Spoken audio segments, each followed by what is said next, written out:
Living Islam. Join Maulana Ismail Kamda every Tuesday 9:15 p.m. to 10:15 p.m. on Living Islam, only on Radio Al Ansar. Hayfields 105.6 FM. Social expectation drowns us all inside.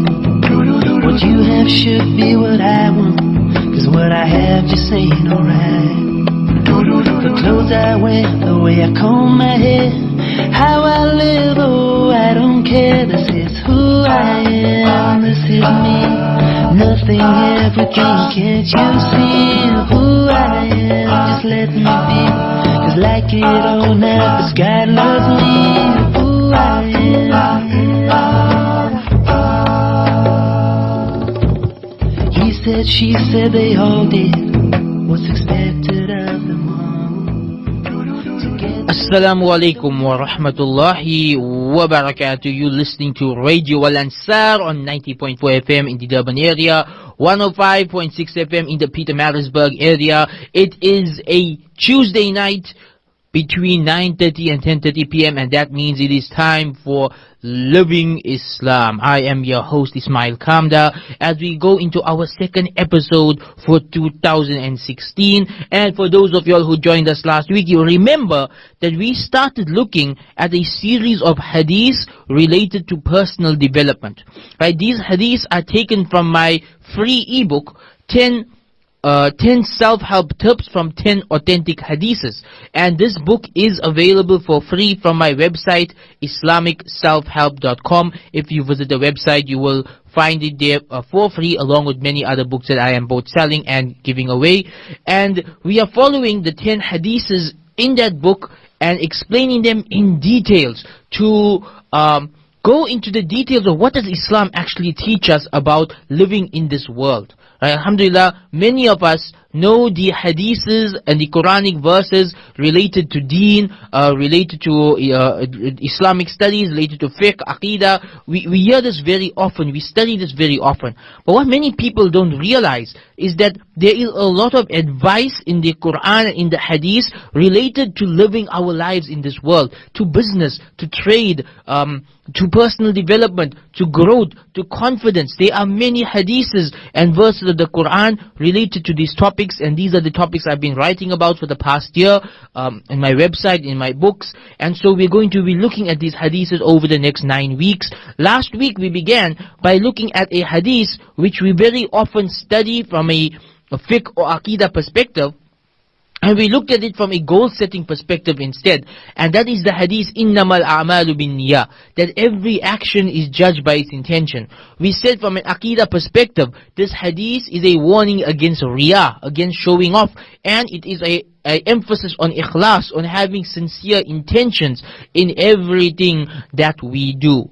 And from a fiqh perspective, this hadith has many implications. That for every action we do, we must know what is our intention behind whatever we are doing in order for that action to be rewarding.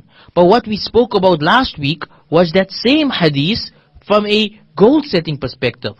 That many of us, when we set our goals with only worldly or selfish intentions. And what this hadith is teaching us, that even when it comes to our worldly goals, even when it comes to dunya, our intentions should be Islamic. Our intentions should be pleasing to Allah. Our motives and reasons should be things which Allah subhanahu wa ta'ala is pleased with. So this is the reasoning behind what we are doing, and that is the hadith that we looked at last week, the hadith on intentions. This week we're moving on to hadith number 2 in my book, and that is the hadith found in Sahih Bukhari related to the importance of earning your own income.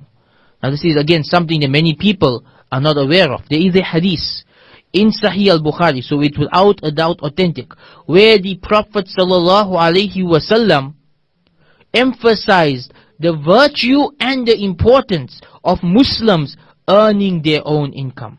Right? Now, before I narrate the hadith, let's do a little bit of background about this hadith. What happened? There was a man in Medina who was asking people for money. Right? Today we would say he was begging. He was asking people for money. And so he was taught to work and to earn instead. And Rasulullah ﷺ took this as an opportunity to teach people a life lesson, one that all of us will follow and apply inshallah until we leave this world. What is that lesson?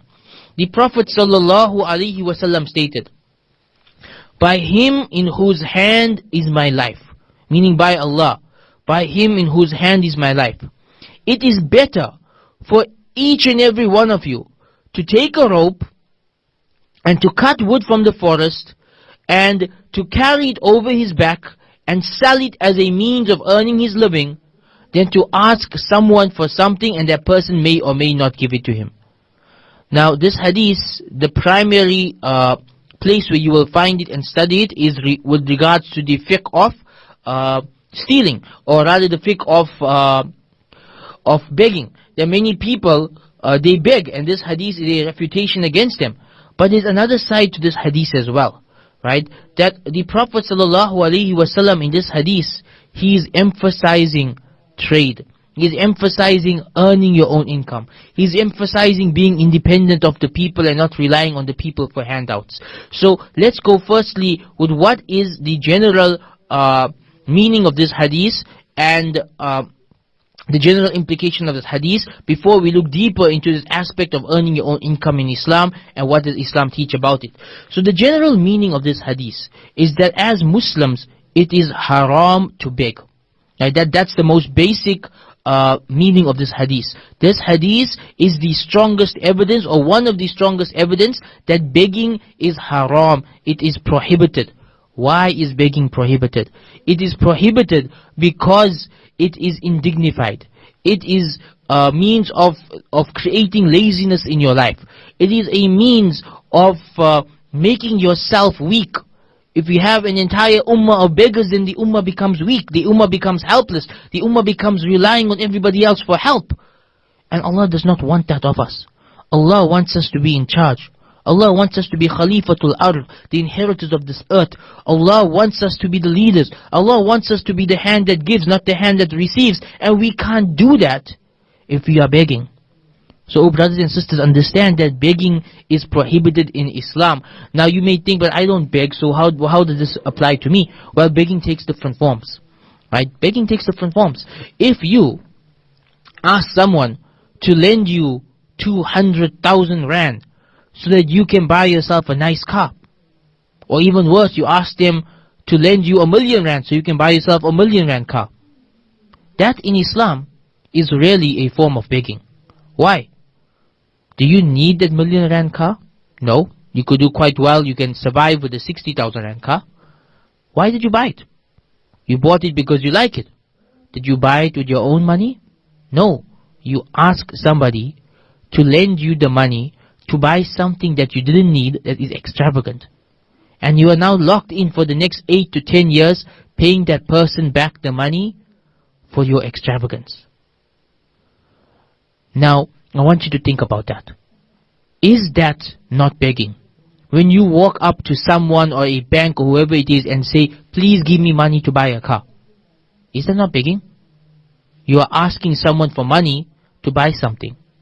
Now, if it's a necessity, right, taking a loan in Islam, as long as there's no riba involved, there's no interest involved, taking a loan in Islam is halal, right? But when it's not a necessity, you are taking a loan because you want to be materialistic, you want to show off, you want people to look up to you at what fancy car you drive, at what fancy house you're living, even though you don't technically own it and you can't afford it. That becomes a problem. That goes against the teachings of Islam. Rather, what Islam teaches us is to work hard, to work smart, to build up your sources of income, and to purchase what you want and need in the halal way, cash. Don't be enslaved to others, don't be enslaved to the banks, don't be locked in to credit and debt and all of these things for the rest of your life. No, work hard, earn well, and use that money to fund your life, and more importantly to take care of others as well. So the most basic meaning of this hadith is that it is prohibited to beg, and from there we say as well, be careful when it comes to taking loans, that you only take loans which are free from riba, and you only take it when it's the utmost necessity for something that you really need. I mean, if you have to borrow money to buy a second-hand car because you don't have a car at all, that is halal, that is acceptable, that is understandable. But if you had to borrow money to purchase a very expensive brand new car, that is extravagance. That is something which is against the teachings of Islam. Rather, you buy what you can afford and you build up your money, and then you buy what you want cash. You don't borrow other people's money to buy fancy things just because you want something that is fancy. So the hadith, the Prophet ﷺ says it is better for you to chop and sell firewood than to ask someone for something. Right, so let's look in this context. The Prophet ﷺ is saying, right, why is he talking about firewood? Why is he talking about chopping wood and selling? Because that was considered in those days like one of the lowest jobs you could have. People in those days were farmers, they were traders, they were businessmen, they were teachers, right? They were the doctors. But from all of these different professions, the most lowliest profession would be the guy who chops the wood and sells it. And the Prophet ﷺ was saying, even that is more noble in the sight of Allah than asking someone for money. So what does that mean? It means it is more noble. Allah loves more that person who is earning a halal income to no matter how low you think his job is. But if he's earning a halal income and providing for his family from that income, he is more honorable in the sight of Allah than that person who is spending a lot of money. And he's spending money that he doesn't own. He's asking people for money.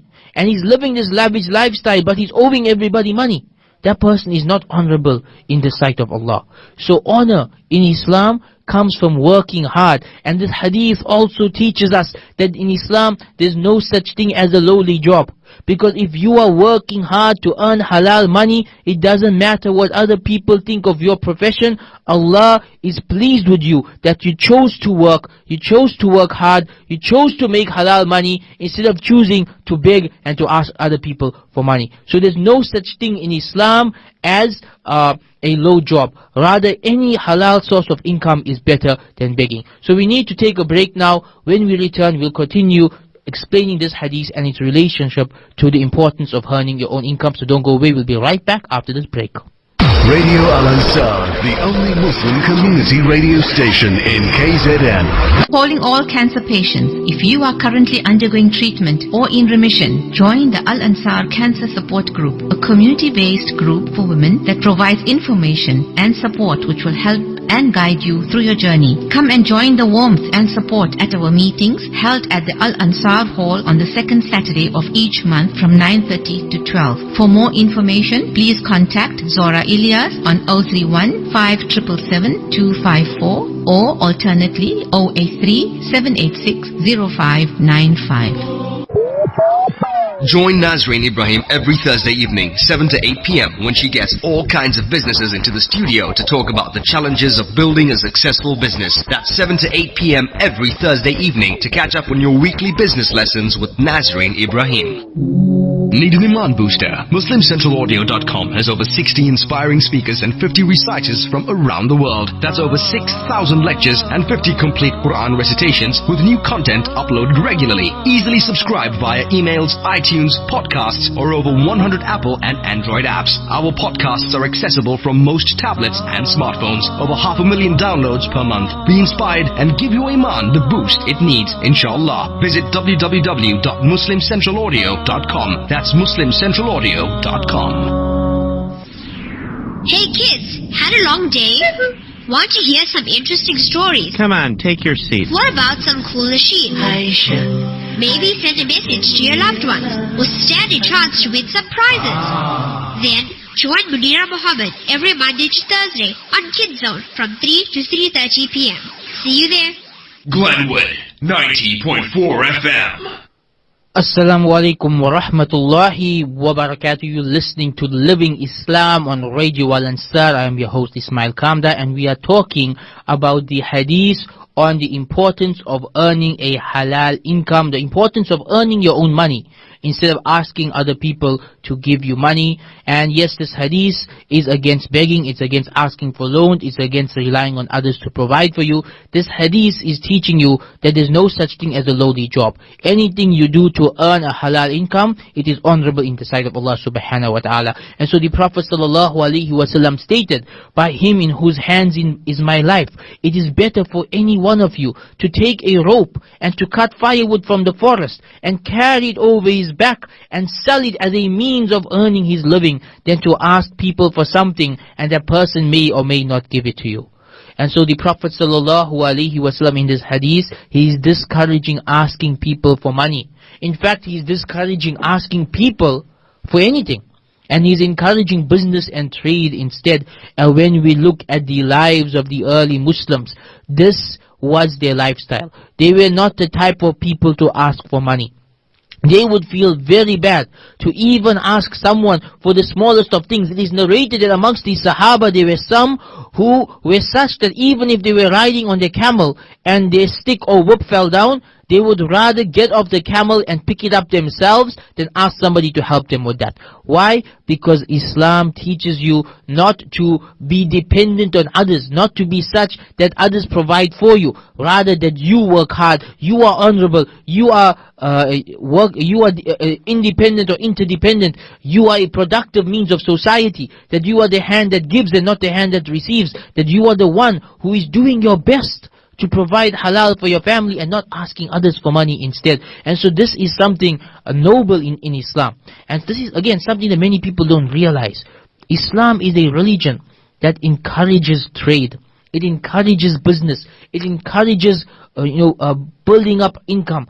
It's not a religion that's against money. It's not a religion that's against trade. Rather, we know, and we spoke about this many times over the past year, that from the 5 fundamentals that Islam came to protect is the preservation of the private ownership of wealth. That Islam came to protect the religion itself, human life, human intellect, families, and private ownership of wealth. Every law of Islam fits into one of these 5 categories. And so Islam is very strict about the fact that people have the right to wealth ownership with the condition that they pay zakah and they help the poor. Now, why does Islam put emphasis on trade and business?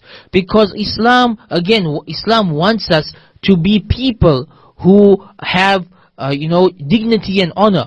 People who are helping the poor, people who are assisting the community, people who are playing a role in developing society. Islam wants the Muslim countries to be the world leaders because Islam recognizes that those communities that have economic power, they have political power. And if the Muslims have economic and political power, their dawah will be far stronger. And so my brothers and sisters, we need to get out of this mindset that some people have, where they believe that Islam encourages begging and Islam encourages being poor. That's not what Islam teaches. Rather, we know from amongst the Sahaba, Abu Bakr and Umar and Usman and Muawiyah and Abdul Rahman ibn Auf and Khadija bint Khuwaylid and so many others were business people. They were businessmen and businesswomen, and their wealth funded this ummah. Their wealth funded the dawah. Their wealth helped the ummah develop into a world-leading society. That's where we need to get again.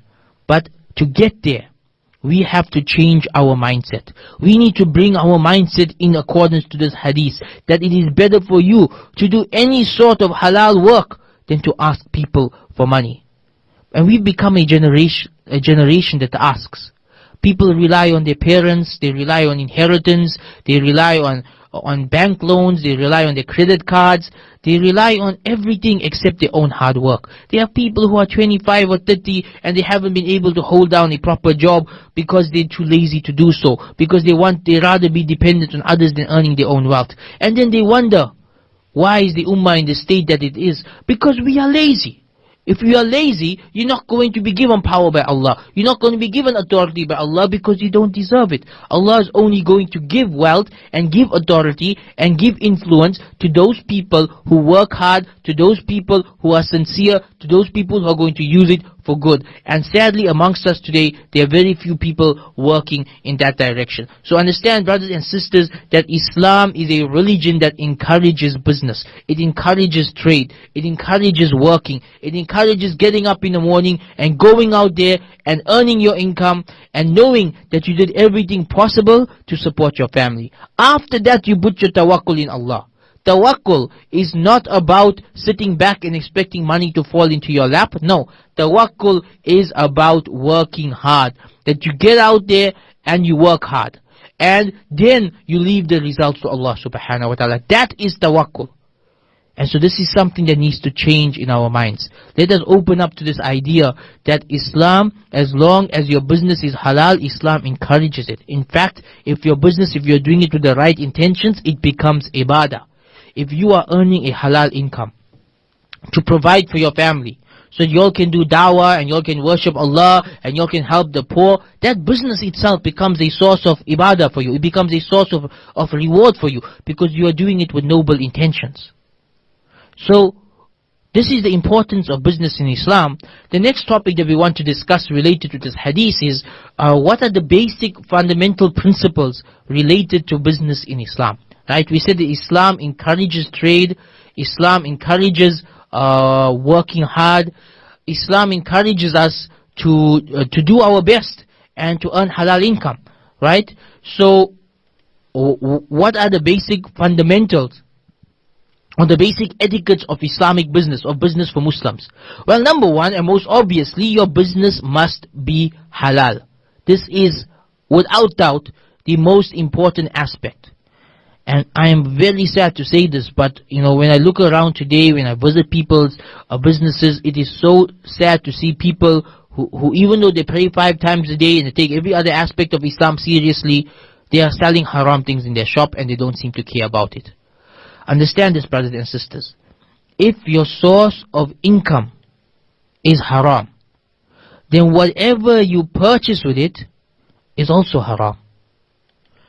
And therefore, if you are buying halal meat with haram money, that meat is haram.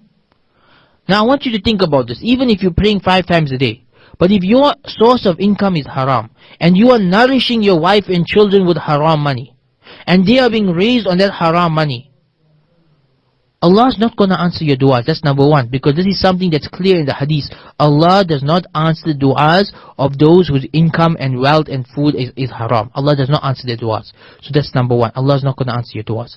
Number two, will there be barakah in your home? No, there won't. Can you expect your children to become righteous Muslims? Maybe, maybe not, but 50-50 chance, but unlikely because they are being nourished by haram. So understand this, in Islam, earning a halal income is a priority. It is right up there with amongst the fundamentals of our religion. Right? It is right up there. After the 5 pillars of Islam, we would say that earning a halal income is one of the most important parts of Islam. Even though many people today do not take it seriously. Understand, brothers and sisters, on the day of judgment, one of the first things that Allah will ask you about is your wealth. How did you earn it? How did you spend it? Allah is going to ask you these 2 questions. How did you earn it? How did you spend it? He's not going to ask you how much did you make. He's not going to ask to see your bank balance. He's going to ask you only how did you earn it and how did you spend it. If you earned halal and you spend it halal, you're fine. If you earned haram, you're in big trouble. So understand this much, brothers and sisters. This is a very serious issue, and I'm emphasizing this point because in reality this is a part of our religion that too many people brush aside. Because it is so easy to make money the haram way, and because our tawakkul is so weak, we push aside the halal and we focus on haram, and we forget that money comes from Allah, it doesn't come from our business. If you choose to run a halal business instead of a haram business, not only will you still make money, but there will be barakah in that money as well. So we need to understand this. We need to have this strong tawheed when it comes to even our business. That we have this firm belief that Allah is khairul raziqeen. He is the best of providers. He is our razaq. He is the one who provides for us. Not our sales from these harmful items. Not our sales from these haram items. Not from our riba-based loans. This doesn't provide for you. This is providing for you Jahannam. That's what is providing for you. Rather, true halal, barakah-filled sustenance comes from earning a halal income. So this, brothers and sisters, is something that all of us need to take seriously. Every single man and woman, ask yourself right now, is my money halal?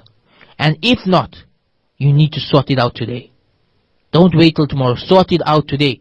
Find a way to shift away from haram money to halal money. And I guarantee you, you will see a change in your life. You will experience peace, you will experience barakah, you will experience your du'as being answered because you chose halal over haram, even though it was less, because of your belief in Allah subhanahu wa ta'ala. This is something every single one of us must do.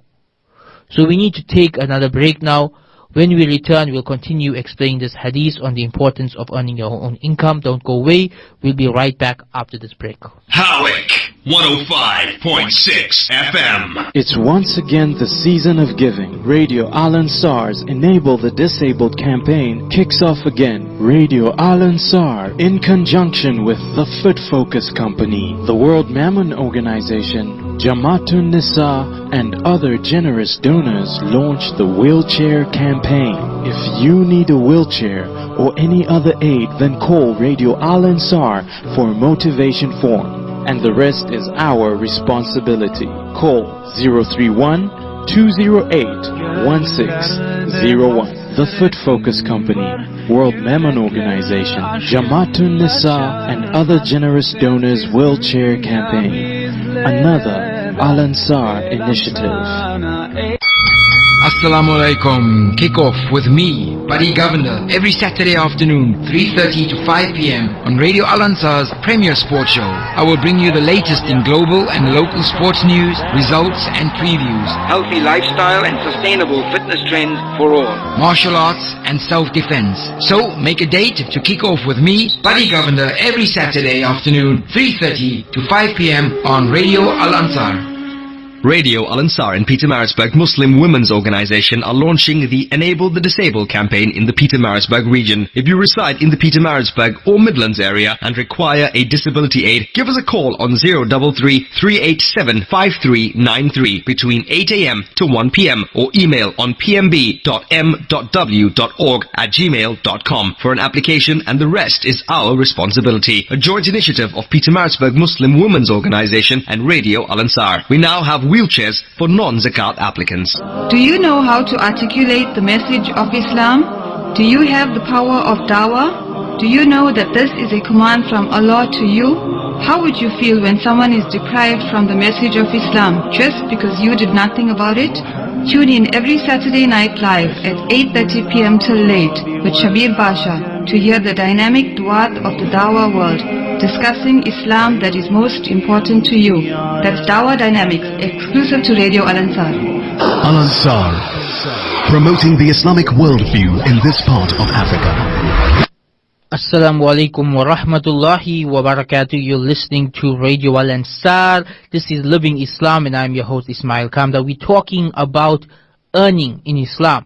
The hadith where the Prophet sallallahu alaihi wasallam stated that it is better for you to take a rope and to cut wood and to carry it on your back and to sell it than to ask people for money. So we're talking about the importance of business in Islam. Islam is a religion that encourages trade, it encourages business, it encourages earning, so we can be independent, we can be people of authority, we can be those who give, those who share, those who contribute to society, and not those who beg and those who ask and those who rely on others. So this is a very important part of our religion. Now, before we went for the break, we were talking about what are the fundamentals in Islam when it comes to business. And we said number one, and we spoke about this in details, the business must be halal. Whatever you choose as your source of income, it must be halal. And this is something that we have really, basic many people don't even think about it. They just take whatever job pays the highest salary. They don't think about, is this job halal or haram? Is this pleasing to Allah? Is this money blessed by Allah? When Allah asks me on the Day of Judgment, how did I earn my income? Will I have a good answer? Many people don't think about this, and as a Muslim, this should be your number one thought. That is it halal? So, for your business to be halal, there are a few fundamental principles to keep in mind, right? And I'm going to mention just 5 of them because these are the 5 most important ways in which people end up earning a haram income through what would have been a halal business. Meaning, sometimes a business idea in of itself may be halal, but the way that you do it, the way you carry on with it, the way that you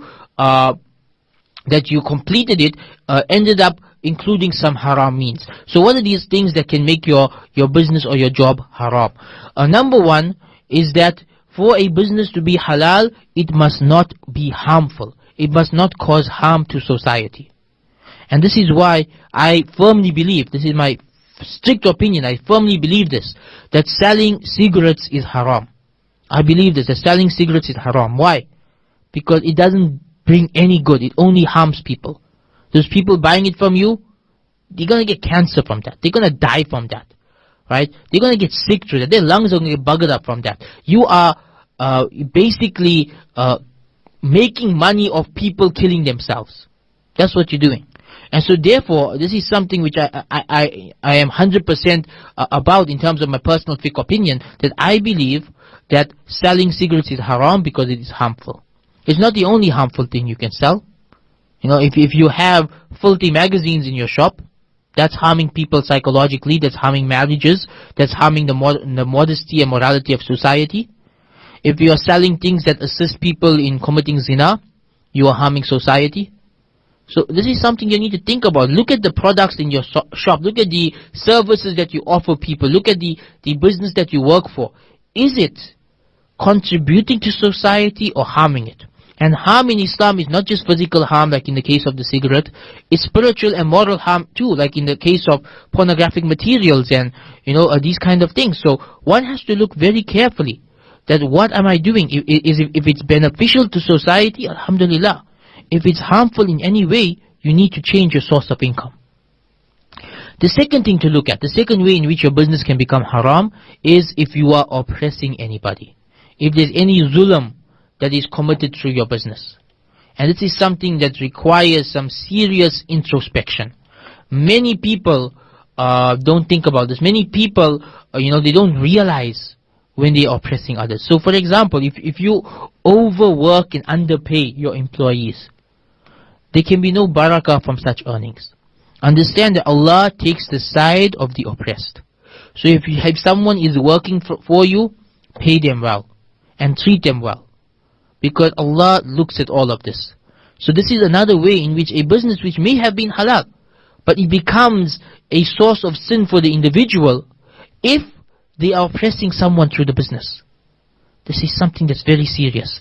Do not oppress anybody, not your customers, not your employees, not anyone at all. Your business should be one that is known for justice. That the people working there should know that if something goes wrong, justice will be done. There's no favoritism. There's no nepotism. There's no bias involved. It is just. And I know this is hard to do sometimes. But this is the way to earn Allah's blessings, through justice, not through doing whatever you want. So beware of oppression. Sometimes it comes in the smallest of forms. You don't even realize that you're being unjust to someone. For example, if 2 people applied for a job, and one of them was very qualified, very experienced, he would have done an excellent job and really turned your business around. The other person is your son, and he's got no qualifications, no experience, and he's lazy. For you to give your son that job instead of giving it to the other person, that is unjust. That is un-Islamic. That is nepotism. That is something which Allah will be upset with, Allah will be angry with, and at the same time you are harming your own business. By choosing the lesser candidate, you are harming your own business. But you are blinded by nepotism. You are blinded by this love of family. So beware of this. Sometimes oppression comes in the most subtlest of ways that we don't even realize. A third way in which a business can become haram is if you cheat. If you cheat. And this again is something that many people take lightly. It starts off very young. When you're kids and you're playing games and one guy cheats on the other, everyone laughs about it. It's a joke. But what we don't realize is by doing so, we are building within ourselves a lifestyle or a habit of cheating.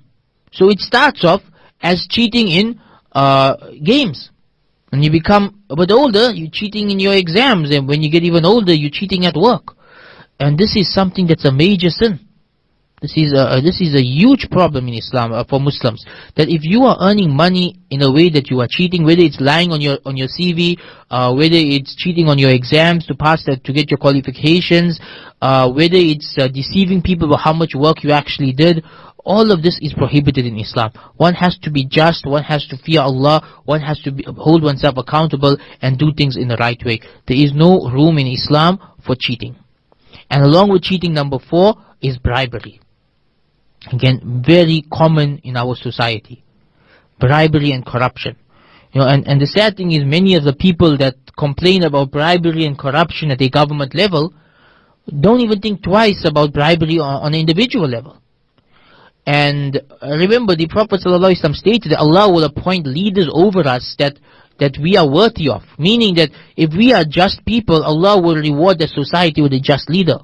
But if we are people who are involved with bribery and corruption, then, what else do you expect from your leaders? And so, as individuals, if we want to see change in society, the change starts from us. We need to be the ones against bribery. We need to be the ones against corruption. We have to be the ones against cheating, against oppression, against harm. If every one of us does this, then this will have a ripple effect in society. And from amongst us, there will rise up leaders who have good qualities. So beware of this, of cheating, beware of bribery.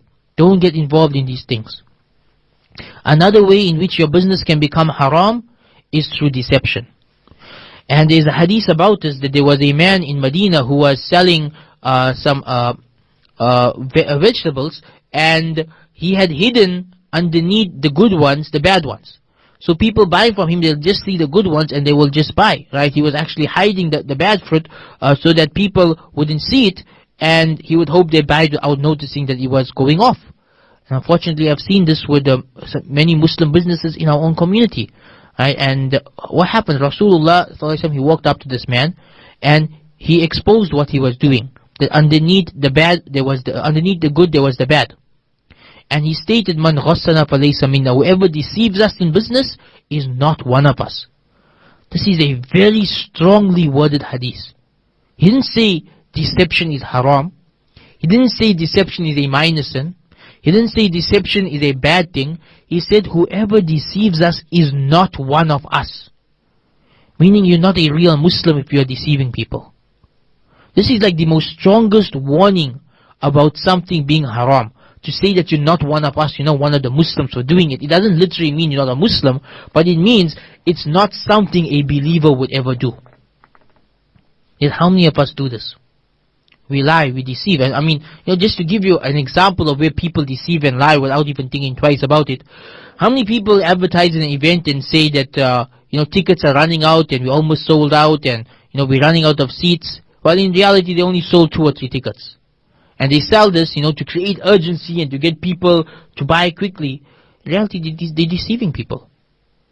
They're deceiving people by saying that tickets are running out fast, because this is a lie. Right? Or how many times do you hear people deceiving the community with, promises that if you do this, they will do that. If you give us this, they will give you that. How many times do our businesses sell shoddy products, promising you that it's a great product, and it's going to do this, and it's going to do that, and they know that it's going to break down 1 month after the warranty expires. But they don't care. They only care about the money. This is what happens when you worship money. So beware of all of this. These are the many ways in which a business can become haram.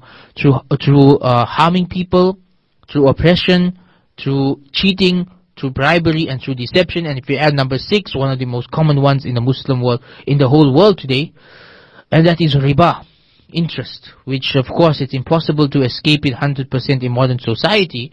That doesn't mean you adopt a defeatist attitude and just jump into it. No, you do whatever you can to stay away from it. You try your best and Allah forgives the rest. You don't just, dive into it and say everybody else is doing it, so I'm going to do it as well. Riba in Islam is a major sin. It's right up there with murder and stealing. It's not a small thing. It's a big thing in the sight of Allah. So we've got to do everything in our power to stay away from it as much as possible. When I hear of Muslims lending money with interest It scares me, it shakes me. How can someone who believes in Allah actually charge interest? It's one thing where the banks are charging it, they don't believe in Allah, they don't fear Allah. But you, a Muslim, a believer, and you want to charge people riba, you want to wage war with Allah subhanahu wa ta'ala, who has blessed you with so much money? Fear Allah and stay away from this completely. So we need to take our final break now, and when we return, we will conclude with our explanation of this hadith on the importance of earning your own income in Islam. Don't go away, we'll be right back after this break. Cokesville 105.6 FM. Children are a great blessing from Allah. With their tender hearts, children can be molded into righteous people only with a positive and tender approach. Ibn Masud is a school for special need learners situated at 133 Essendine Road, Sydenham. Sponsor a learner for just 40,000 Rand per annum or 3,350 Rand per month. This will enable the learners to get the required therapy to improve his or her overall skills. Call Soda Unawera on 031-208-1601 for more information. Anas ibn Malik radiallahu anhu narrated, I never saw anyone who was more compassionate towards children than Allah's Messenger sallallahu alaihi wasallam. Living Islam. Join Maulana Ismail Kamda every Tuesday 9:15 p.m. to 10:15 p.m. on Living Islam, only on Radio Al Ansar. Al Baraka's transactional banking account is the only transactional account you will ever need, offering you free point-of-sale transactions and free internet banking subscriptions. We also cater for your business needs with additional security levels, and for your convenience, we offer a checkbook facility. For more information on the Al Baraka transactional banking account, contact your nearest Al Baraka branch or customer services on 0860-225-786. Al Baraka, your partner bank. Al Baraka Bank is an authorized financial services and credit provider. Rising costs are making it increasingly difficult for those who are less fortunate. All through the year, adults and children from underprivileged backgrounds require diapers. Each month, 3,500 diapers are distributed to the needy. Allah, you are my all. Help us help them this 2015. We hope to step up the diaper drive. Together with your assistance, we can make a difference. Diapers for both adults and children are needed in sizes S, M, L and XL. Drop off all diapers at 189 West Road in Overport.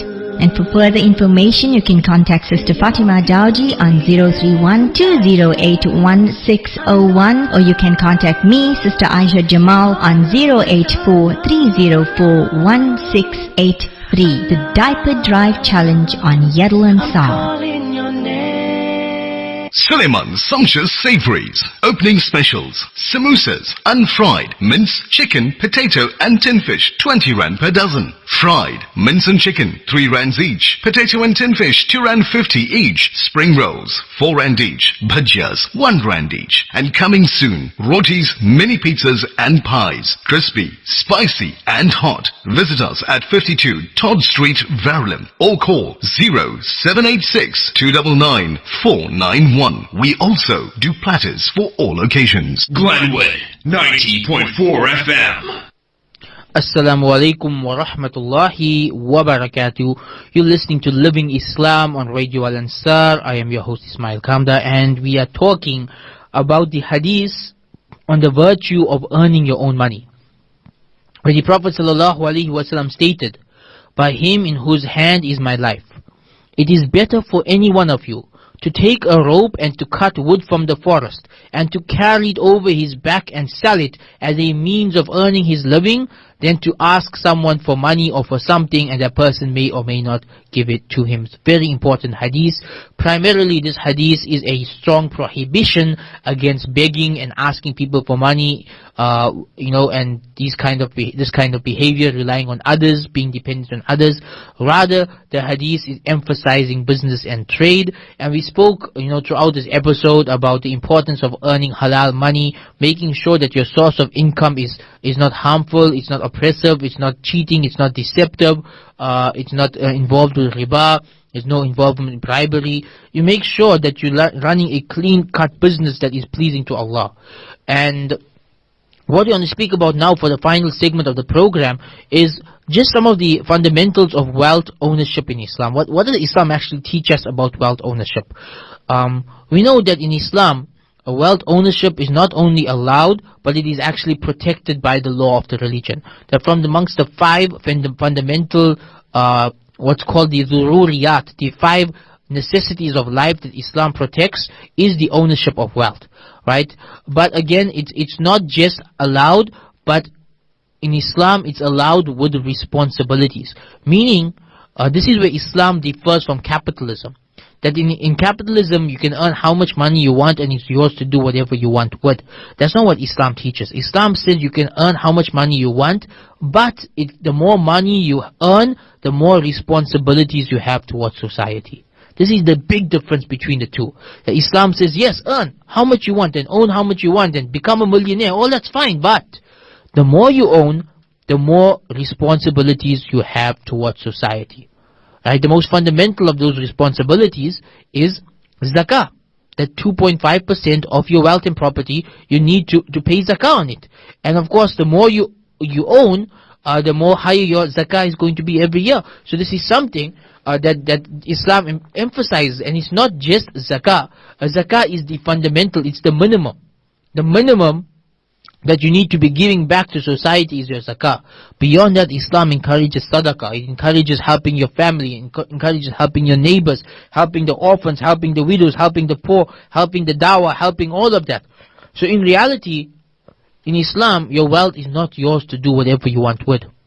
You can earn it, you can build it up, you can buy a nice house, you can buy a nice car. At the same time, you have to give back to society. You have to help others earn their way up as well.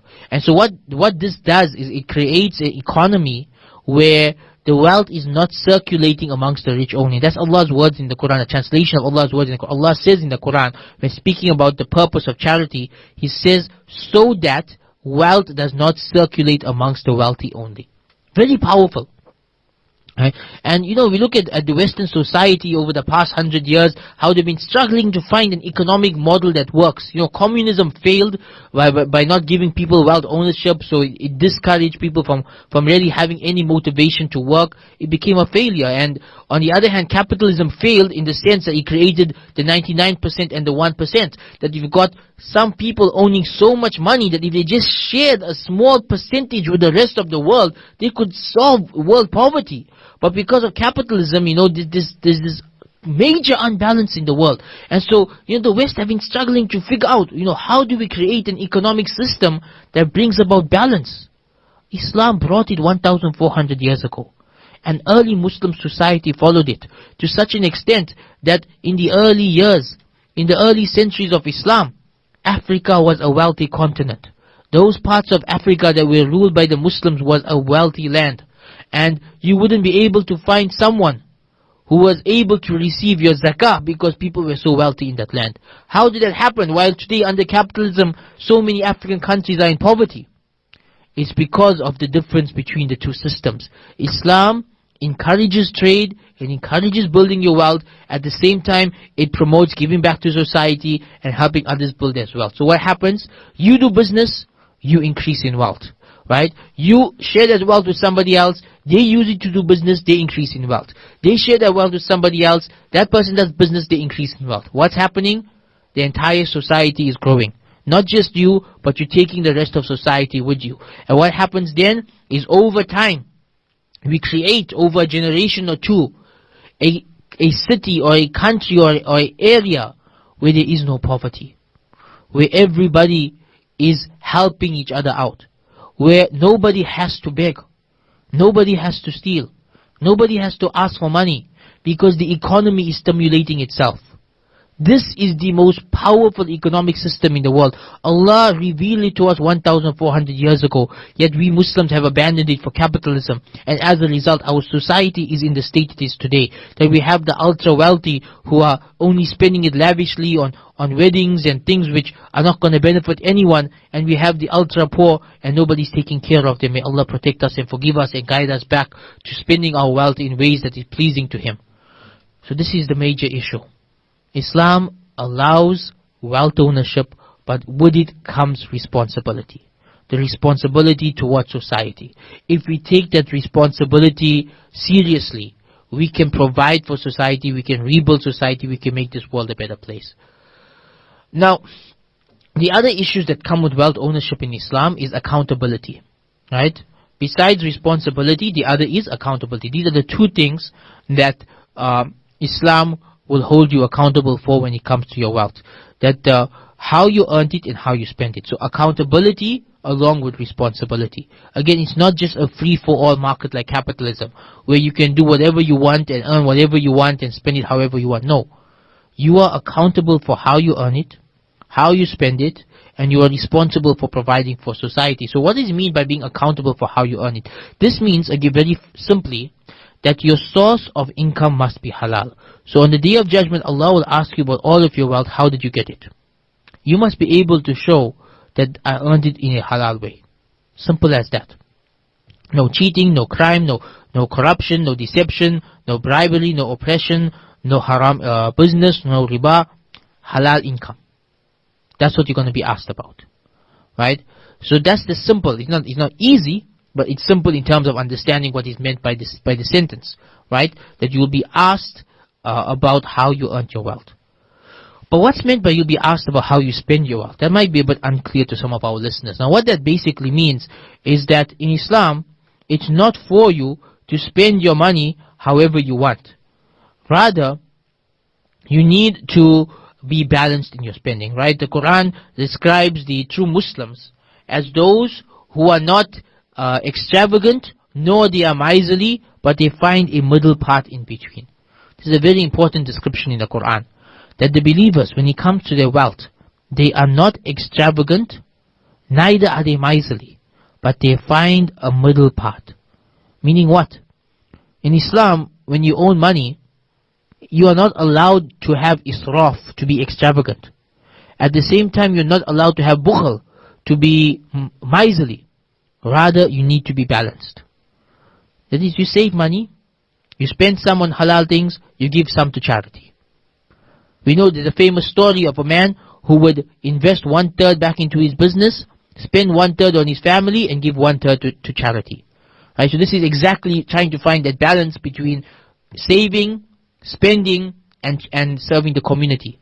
And this is what Islam teaches, that your wealth is not just all about you. You need to find ways to give back to society. You need to make sure that you are spending, but you're not spending every single cent, but you have some savings aside for when you need it in future, and to help someone else in future, or to help your own family and your own self in future. So Islam tells us to have a balanced approach to wealth. Don't mize and just save everything, nor be extravagant and just spend everything, but find the middle path. And Allah will ask you on the Day of Judgment, what did you buy? Why did you buy it? This is something serious for us to consider. Now, many people, where Allah blesses them with wealth, they spend that wealth on things which are completely haram. They go absolutely insane in purchasing services which we can't even speak about on air. And these things, you'll be answerable to Allah for it. That Allah gave you money, what did you do with it? If you spend it on things which are unspeakable, things which are haram, you're going to be in big trouble. So, brothers and sisters, this is the issue of earning wealth in Islam. It is a major issue. And of course, when it comes to living Islam, we're talking about every aspect of life, and today we're talking about business, right? That our business must be pleasing to Allah subhanahu wa ta'ala. Our business must be run in a way that is acceptable to Allah subhanahu wa ta'ala. We said that Islam encourages you, earn your own money. Don't ask, don't beg, don't borrow, but earn. Work hard. That is what Islam encourages. At the same time, it must be halal. And there must be moderation in how we spend it.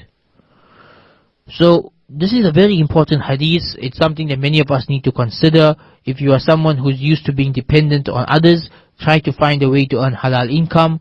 If you're someone who's running a business which has haram aspects, you need to reform it and bring it in keeping with the teachings of Islam. If you are someone who is miserly, you need to learn to spend a bit more on your family and on society. If you're someone who is extravagant, you need to learn to save a bit. These are all different dimensions of how this hadith affects our lives. Now next week, we will look at hadith number 3 from my book. And again, for those of you who just joined us, we are explaining the hadiths from my free book, 10 self-help tips from 10 authentic hadiths, which you can get from my website, IslamicSelfHelp.com. If you open the website, at the very top in the menu, you will see the tab free ebook. You click on that, you download it, and you follow along from there. Today we discussed hadith number 2, which is the hadith on earning your own income. Next week we will discuss hadith number 3 from this book. And hadith number 3 is focusing on the importance of benefiting society. That as Muslims, it's not just about us, it's not just about the individual, it's about society, it's about giving back to society, it's about benefiting others. So this is something that is very serious that we need to focus on. And next week we'll talk about the hadith where the Prophet ﷺ stated that the most beneficial or the best of you are those who are most beneficial to society.